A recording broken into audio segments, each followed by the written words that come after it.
may naka-post. Ang sabi doon, please stand by.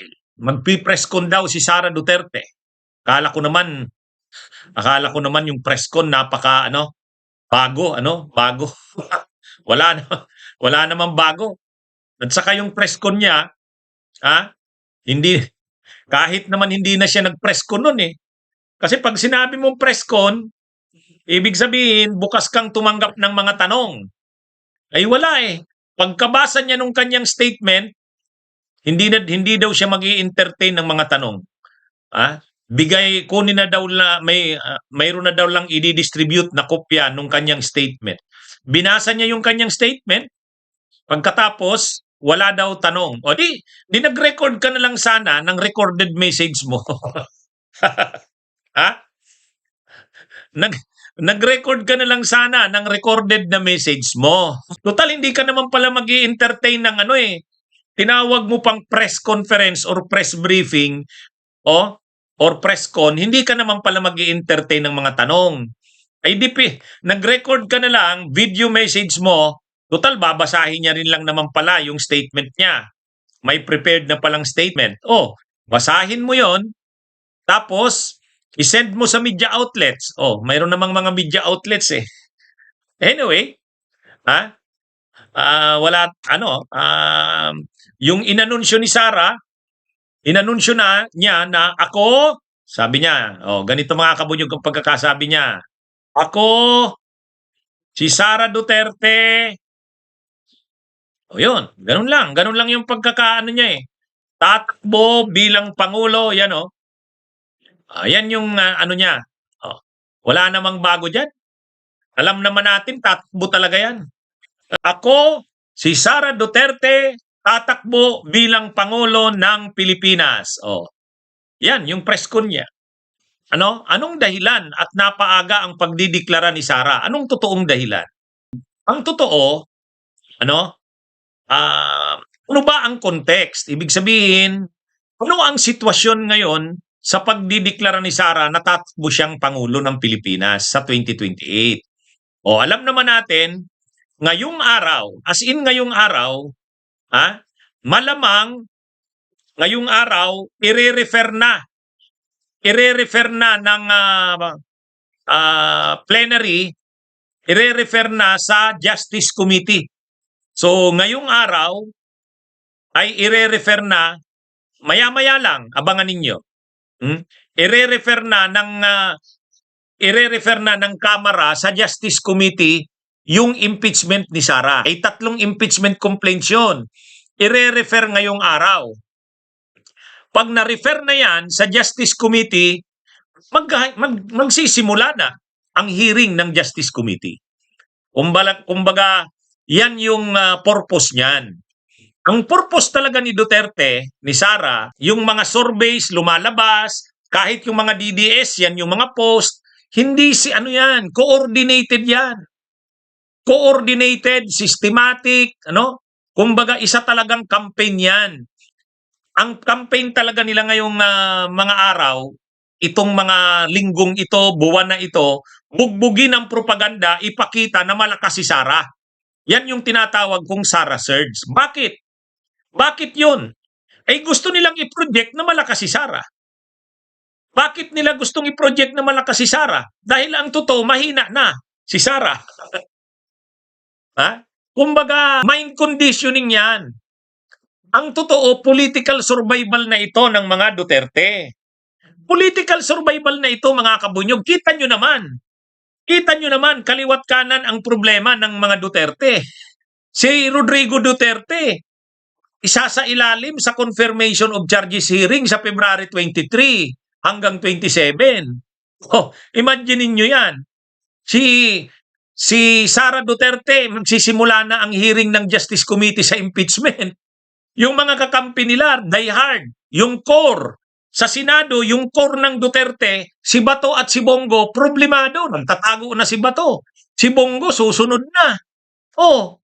Tapos yung mga kakampi nilang senador, tulad ni Jinggoy, ni Joel Villanueva, sila Revilla, Chis Escudero, problemado. Lahat sila problemado, mag-Duterte, mag mga kaalyado. So, paano mo ngayon sasabihing malakas ang Duterte? Political survival, madudurog na yan. So, kailangan nilang mag-project na malakas pa. So, paano mo ngayon ipoproject na malakas pa? 1, ilabas ang mga survey. 2, bugbugin ang propaganda na malakas si Sara. 3, yang ginawa ni Sara ngayon. Nag-press con siya, ay nagsalita siya, tatakbo siya sa 2028. Anong ibig sabihin niyan? Gusto niyong ipakita na siya preparado sa 2028. Ang iba hindi pa nakaka-decide, siya naka-decide na. Malakas siya, lalaban siya. Yan ang ano niyan. Pero sa likod niyan, kumbaga, ang pinoproject mo na imahin mo, malakas kayo, malakas ka. Yan yung tinatawag na Sara Surge. Pero ang sa likod niyan, hindi. Paano mo masasabing malakas? Si Sara Duterte, kakaharap ngayon sa impeachment, magsisimula na. Tapos yung pinakapinuno ninyo, si Tatay Digong nila, ihaharap na ngayon sa confirmation of charges hearing. Hindi naman makakalaya na si Duterte doon. Wala na yung interim release, hindi talaga mag-run. Hindi umuobra yung unfit to stand trial. Wala na. Yung question ng jurisdiction, wala na yan. Kumbaga, ano na yan? Si Digong Duterte, doon na talaga yan sa ICC. Si Sara Duterte may impeachment na kakaharapin. Yung mga alyado niya, pinaka-alyado sa Senado, si Bongo, si Bato, problemado. Si Bato nagtatago. Si Bongo hindi na alam ang gagawin. Yung mga kaalyado nila, kaliwat kanan ang kaso at problema, hindi na nga umiimik si Jinggoy Estrada. Si Villanueva, hindi na rin nagsasalita. Dati ang ingay-ingay. Si Chis Escudero, komite de silensyo na. Dati laging nagpe-press con. Di ba? Anong ibig sabihin nito? Sinong magsasabing malakas? Nakakita ka na ng malakas na problemado ang lahat ng kasamahan mo. Paano mo masasabing malakas? Yung pinakapinuno ninyo nakakulong, nasa ibang bansa. Yung pambato ninyo sa presidente kakaharap sa impeachment, problemado rin. Yung mga kakampi mong senador, kaliwat kanan din ang kaso. Yung pinakamalakas mong kaalyado, Bato at Bongo, problemado, tatago. Mga kabunyog, niluluko ninyo ang sarili ninyo. Tama ka, Moonspace. Para kailangan i-project ni Sara na malakas pa sila. At paano niya ipapakita na malakas pa sila? Ngayon pa lang magdeklara ka ng tatakbo kang presidente sa 2028 para ipakita mo na ikaw handa ka na, yung iba hindi pa. Di ba? Ganun yan mga kabunyog, mga kababayan. Obvious naman, yun talaga yung dahilan. Di ba? Ano sa tingin nyo, mga kabunyog, mga kababayan? Kumbaga, itong ginawang ito ni Sara ngayon ay para i-project niya na malakas pa ang Duterte. Kasi kaliwat, di ba sinabi ko naman sa inyo, ang February ay magiging buwan Duterte at mga kaalyado nila. Sinabi ko na yan. Panuorin nyo yung mga vlogs ko. Sabi ko, grabe, magsasabay-sabay pala ngayong Pebrero. Unang-una, si Digong, confirmation of charges hearing na. Maraming bisis na inabala yan. Dinili yan ni Kaufman, wala namang nangyari. Noong September 23, naka-schedule na yung confirmation of charges hearing. Ako nga, bumili na ako ng ticket. Nag-reserve na ako ng mga hotels. Pumunta na ako ng Europe. A-attend ako doon sa The Hague. Noong September 23. Kaya lang, dinelay pa ni Kaufman. Dinelay. Kaya lang, ang magagawa niya, madelay lang. O ngayon, tuloy na. Tuloy na sa February 23. Wala nang makakapigil dyan. Si Sara Duterte, pinigil sana ni Chis Escudero yung impeachment. Hindi siya nag-proceed ng trial forthwith. Tinulungan siya nila Jinggoy, tinulungan siya ni sila, ang sasaya nila, 'di ba? Ang sasaya nila si Chis Escudero, si Jinggoy, Joel Villanueva, pangalan. Ang bilis kong pangalanan 'yan eh. Ang sasaya nila noon dahil hindi natuloy ang impeachment ni Sara. Tuwang-tuwa si Chis Escudero, ang yabang-yabang. Ganun din si Joel Villanueva, may mga padila-dila pa. Si ano noon, si Jingo Estrada, Senate President pro tempore. Nasaan sila ngayon? Nasaan na ngayon? Yung yabang nila nasaan na? Pati yung Korte Suprema. oh, 'di ba? Ngayon, ano nang nangyari? Wala. Kaliwat kanan ngayon ang problema nila. Si Digong Duterte, confirmation of charges hearing February 23, 24, 26, 27. Si Sara Duterte, ire-refer na ngayong araw. Ngayong araw, ire-refer na sa Justice Committee. Pag na-refer na sa Justice Committee ang impeachment ni Sara, simula na ng pagdinig ng Justice Committee. Simula na ng impeachment ni Sara. Paano na 'yan? Yung mga si Jingo Estrada may precautionary hold departure order na, hindi na makakalabas ng bansa. Si Villanueva saka si Jingo Estrada for resolution na ng DOJ. Sabi ni Prosecutor General Padulyon, kung hindi ngayong katapusan ng February, mga unang linggo ng March, kakasuhan na sila. 'Di ba? Yan yung mga kabunyog, mga kababayan, yan ang totoo. Ngayon, sa kabila ng kaliwat kanan nila na yan na problema, si Bato at si Bongo, alam na nila, posibleng lumabas na ang arrest warrant nila. Di ba? Ngayong February, wala. Ito ang buwan ng matinding problema sa mga Duterte at sa mga aliado nila. Yan ang totoo niyan. So, anong ginagawa ngayon ni Sara Duterte? Kailangan i-project niya na malakas pa rin sila. Paano nila ipoproject na malakas pa rin sila? Yung mga surveys nilalabas ngayon. Yung propaganda ng mga DDS. Sara, di ba? Tapos si Sara Duterte nag-press con ngayon. Yung press con niya ngayon para ipakita na siya handa na, siya ang malakas na panlaban siya ang malakas na makakalaban sa 28, pinoproject niya yung strength. Pero sa likod ng projection na yan ay kahinaan. Ang totoo, political survival. Ito mga kabunyog, mga kababayan. Bakit ginawa ni Sara yung press con niya na yan? Ginawa ni Sara yung press con niya na yan para ipakita sa Kamara. Kasi magsisimula na yung impeachment sa Kamara. Ngayong araw, ire-refer na sa Justice Committee. At sigurado tayo, aabot yan sa plenaryo. Hindi tulad nung kay PBBM na sufficient inform. Sufficiency in substance, wala, bagsak. Dahil hindi sufficient in substance, hindi na umabot sa presentation ng mga ebidensya. Hindi na. Kasi magpipresent ka lang ng mga ebidensya kung sufficient in form saka sufficient in substance. Ang sunod na step na dyan, presentation na ng mga ebidensya. Hindi na dumating doon si PBBM. Diniklara na ng Kamara, patay na ang impeachment kay PBBM. Kay Sara Duterte, hindi. Sigurado ako, sufficient in form in substance yan. Papasa at papasa yan sa sufficiency in form in substance. Pag nakapasa yan sa sufficiency in form in substance, maghihiring ngayon yung Kamara. Ipipresent si Madriaga. Bubuksan ang bank accounts. Yan ang mga mangyayari kay Sara sa Kamara. Pagkatapos niyan, ipipresent yan sa plenaryo. Magbubutuhan. Kailangan ng 1/3. Kailangan ng 1/3 na buto sa plenaryo. Ngayon, ang gustong mangyari ng kampo ni Sara Duterte, wag makuha ang 1/3. Hindi dapat makatipo ng 1/3. Ang magic na number is 1/3. Ilan ang 1/3? 105 yata o 106? Dati 106 ay nabawasan sila kasi namatay si Ako. 105. Yan ang 1/3. Kailangang makuha ang 1/3 na lulusot na ang impeachment. Darating na ito sa Senado. Gustong pigilan nila Sara ang impeachment sa Kamara pa lang. Ano ang pagpigil nila sa impeachment sa Kamara pa lang? Kailangang matakot ang mga kongresista.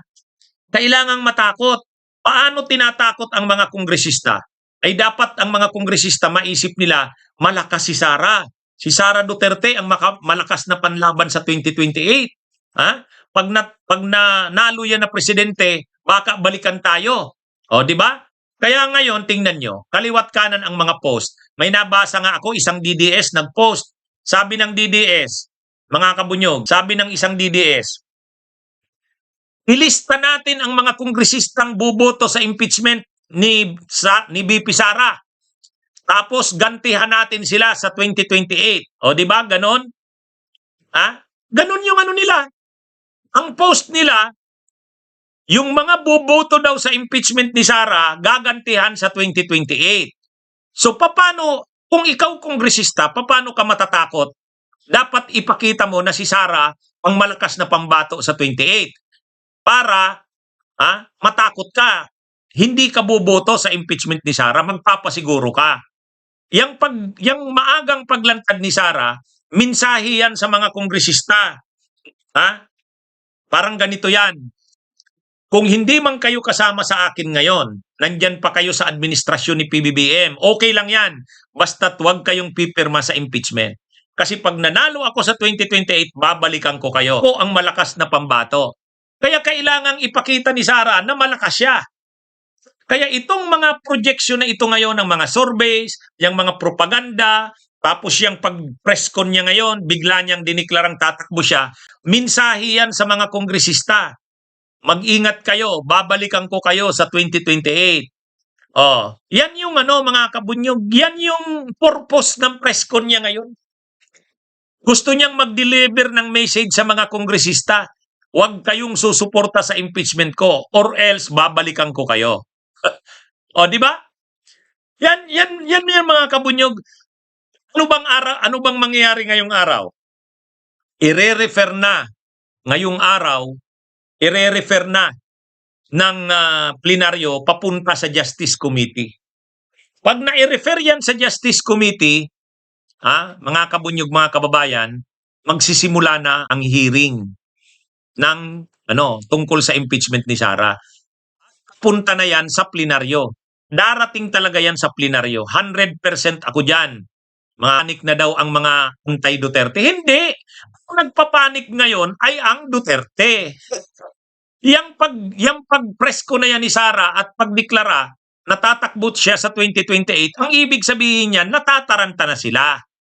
Gustong ipakita ni Sara na malakas siya, at ako sa 2028, malakas ako.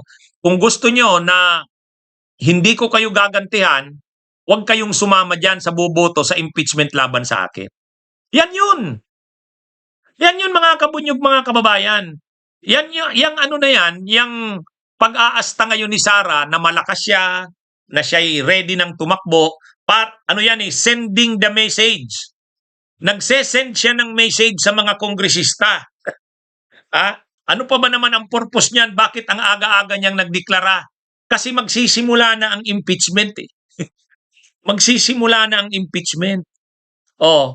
Gusto niyang mag-deliver ng message sa mga kongresista. Congressman, huwag niyo akong kakalabanin. Tandaan niyo, tatakbo na ako sa pagka-presidente, sigurado na ito. Malakas ako. Pag nanalo ako, babalikan ko kayo. Di ba? Ganun yan, mga kabunyog, mga kawain. Yan yung sending the message yan. Kumbaga, nagdi-deliver siya ng message sa mga kongresista. Yan ang totoo dyan. Ngayon ang tanong. Ang tanong natin, mga kabunyog, mga kababayan. Ito. Umubra naman kaya? Yan yung tanong.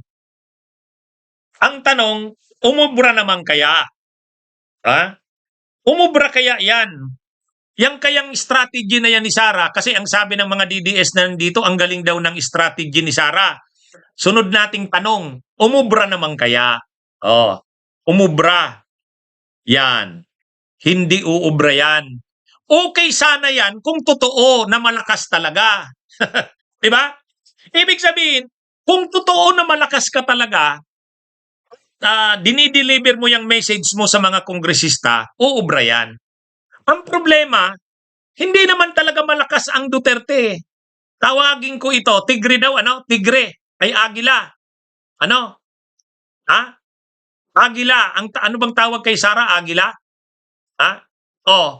Paper eagle yan. Agilang papel. Tawagin ko na yan, agilang papel. Ha? Mula ngayon, ang gamit kong term, agilang papel.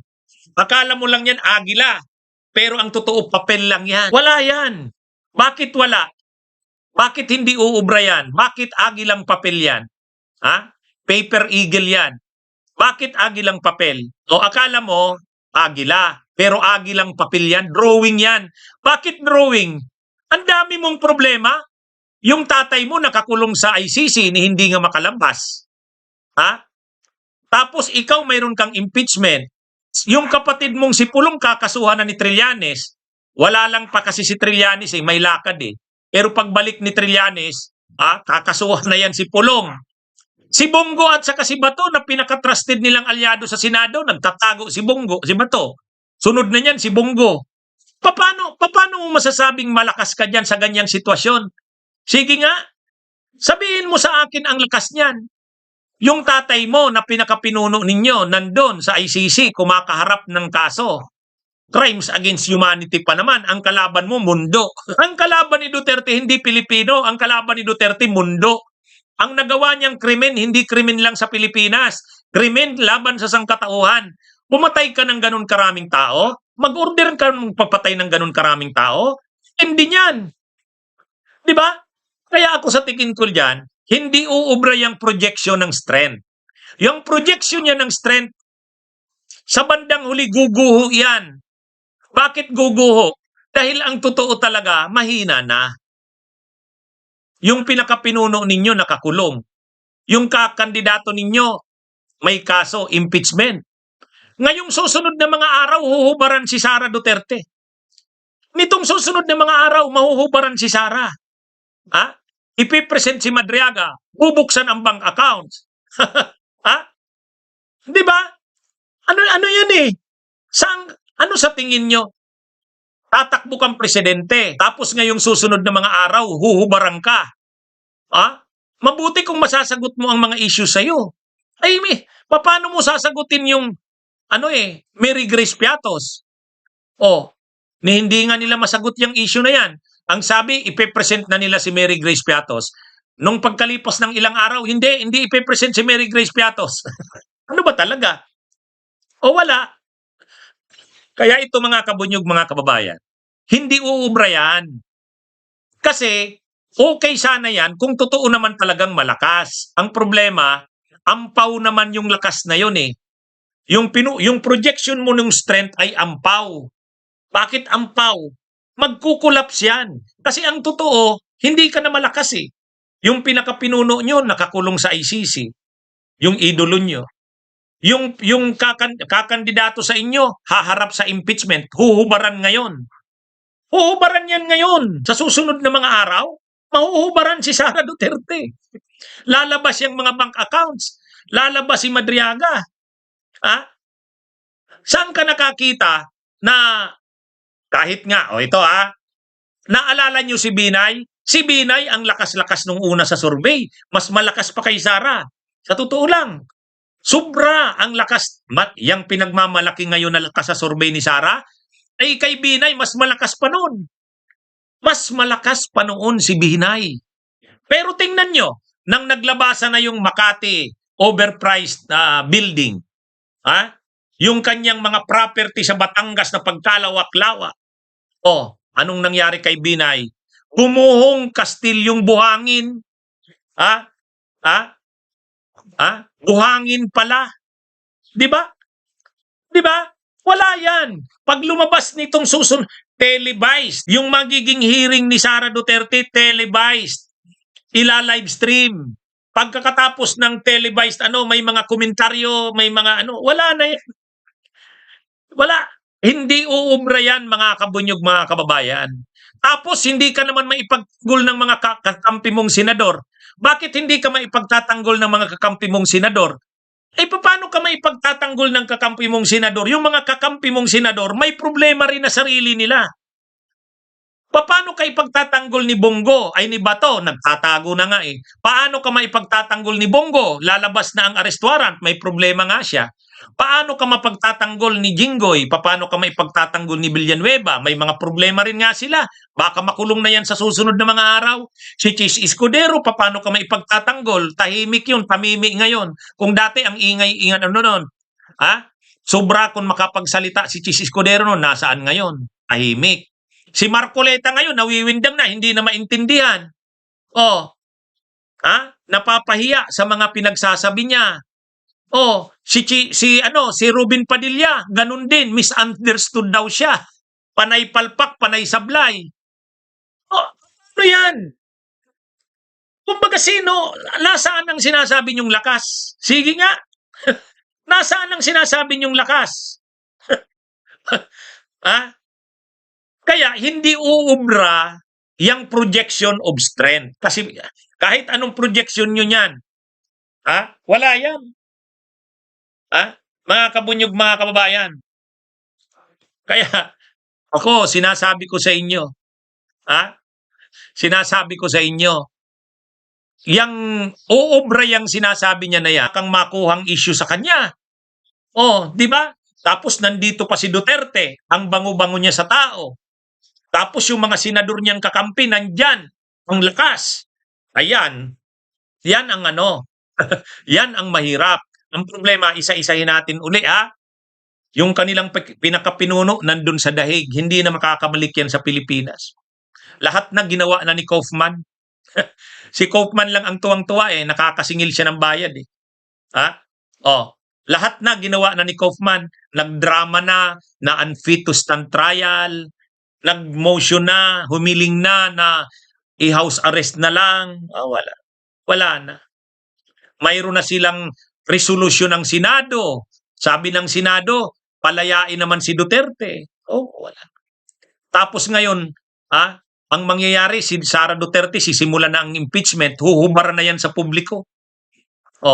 Alangan namang habang hinuhubaran mo siya, lalong lumalakas. Sige nga, tanungin ko kayo. Kapag inilabas na yung mga bank accounts ni Sara, mas malulula ang publiko. Sasabihin ng publiko, grabe naman pala yan, bilyon. Bilyon. Di ba? Hindi. Pag linabas yung mga bank accounts ni Sara, anong magiging reaksyon ng publiko? Matutuwa? Tanungin ko nga kayo. Pag linabas ba yung mga ni Sara, yung mga issue sa kanya, ebidensya laban sa kanya, matutuwa ang publiko? Hindi. Hindi yan. Di ba? Kaya wala yan. Tapos habang inaatake ba si Sara Duterte sa impeachment niya, makakampihan ba siya ni Bato? Makakampihan ba siya ni Bongo? Habang inaatake si Sara sa impeachment, lumalabas siya, maipagtatanggol ba siya ni Bato? Maipagtatanggol ba siya ni Bongo? Maipagtatanggol ba siya ni Joel Villanueva? Maitatanggol ba siya ni Jinggoy? Habang si Sara Duterte ay hinuhubaran sa publiko, masasagot ba, maipagtatanggol ba siya ni Bongo? Maipagtatanggol ba siya ni Bato? Maipagtatanggol ba siya ni Joel Villanueva? Maipagtatanggol ba siya ni Jinggoy? Di ba? Wala yan. Kung magtatanggol sa kanya, sino? Si Marcoleta, si Padilla. Nawiwindang na nga ngayon si Marcoleta nawiwindang na. Nung una kakasuhan daw si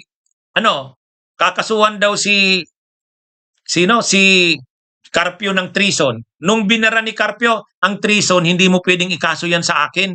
Kasi ang treason, pang wartime yan. Sa peacetime, walang treason. Ang sabi na naman ni Marcoleta, hindi na kita kakasuhan. Idideklara ko ng guilty ka ng treason. Si Ruben Padilla, napahiya dun sa kanyang mga sablay na komentaryo. Anong depensa ng kanyang ng chief of staff niya, si Atty. Horado? Nami-misunderstood nyo lang kasi si Ruben. Nami-misunderstood nyo lang si Ruben. Anong klase yan? Ganyan ba ang mga magtatanggol kay Sara sa panahong ito ng impeachment? Wala. Wala yan. Hindi uubra yan. Kung ganyan din lang, wag na. Kaya mga kabunyog, mga kababayan, sa totoo lang, yung press con ngayon ni Sara ay pagpuproject ng strength. Pero dahil nga kailangang impluwensyahan ang Kamara kasi magsisimula ng impeachment. Pero ang totoo, hindi uubra yan. Sabihin ko sa inyo, bakit hindi uubra? Dahil ang totoo, mahina na ang Duterte. Hindi nga sila nakakapag-hold ng people power, mananawagan sila ng people power, magrarally sa EDSA Shrine si Eric Celes, ang atin 35. Nananawagan sila ng kudeta, wala namang sumusuporta. Military withdrawal of support, iisa lang ang colonel na nag-withdraw ng support, maku-court martial pa. O saan ka na ngayon? Hindi na nga nila tinuloy ang impeachment kasi wala naman nila, walang impeachment na mangyayari kay PBBM. Wala. Ano talaga? Kung pag-asa na lang nila si Sara sa 2028, ay ang problema nga, may impeach pa. Bunyog, bunyog, halikan na kasama ka. Bunyog, kapag buklod ay may pag-asa. Luzon, Visayas, Mindanao, isa ang pananaw. Sa bagong Pilipinas ang bunyog isisigaw. Bunyog